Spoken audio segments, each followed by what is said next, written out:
Buenas tardes, muchachos. Vamos a empezar la semana 3 que corresponde al cambio climático. ¿Qué es el cambio climático? El cambio climático es el aumento de la temperatura de la Tierra, una variación que se da de tiempo en tiempo.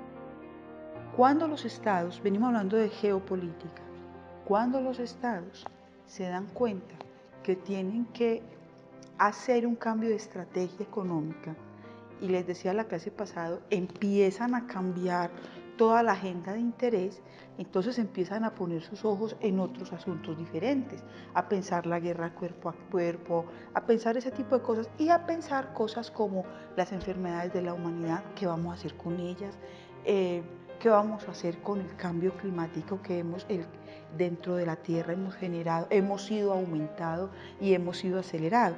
Entonces empiezan a ubicar intereses muy claros para la economía. Hay un detalle que ustedes deben tener en cuenta y es, entre cultura, economía y sociedad, tiene que haber una palabra que se llama sostenibilidad.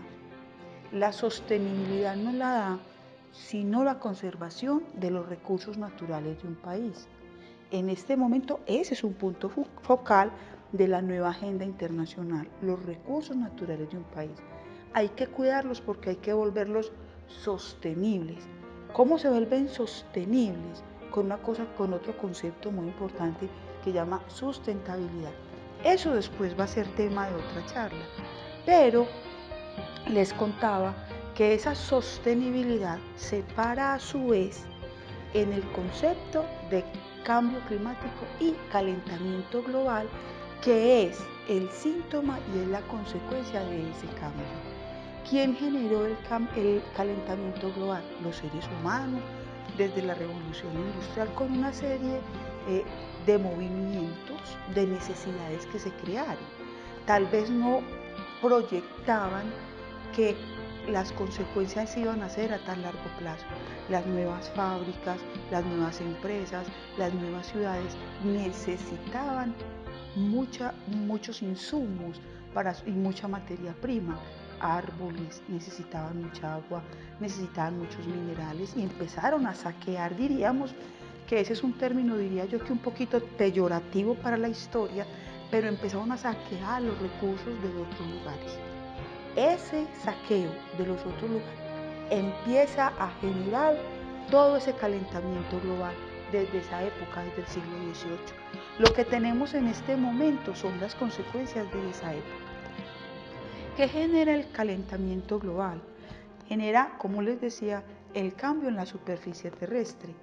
Eso a su vez empieza a generar un fenómeno climático que se llama fenómeno invernadero.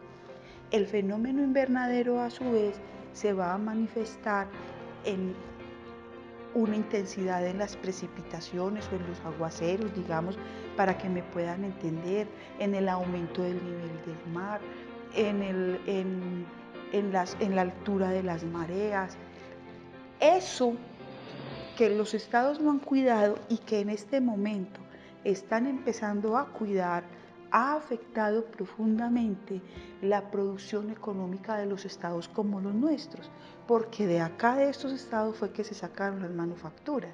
Entonces afecta en la actualidad la producción, la calidad de ese producto, porque no es normal que si tú produces mangos, por ejemplo, ellos te tienen que producir en una época, no se te pueden adelantar porque van a nacer, van a brotar del arbolito sin los frutos necesarios y con la calidad requerida. Entonces eso afecta la producción, afecta el transporte del producto, porque si el Estado tiene una tormenta, si tiene una inundación, es imposible llegar por los productos.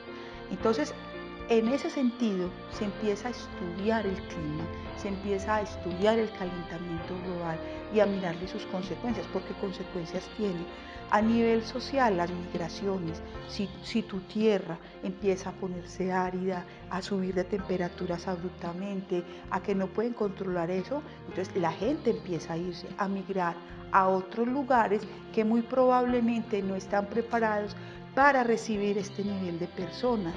A nivel de la salud de los seres humanos empiezan a surgir pandemias, empiezan a brotar enfermedades que quizás ya estaban controladas, como la malaria, como la tuberculosis, como el sarampión, de forma virulenta, es decir, más fuerte que antes. Es un tema que afecta, aunque uno no lo quiera, la vida cotidiana, la distribución de la población, el diseño de las ciudades.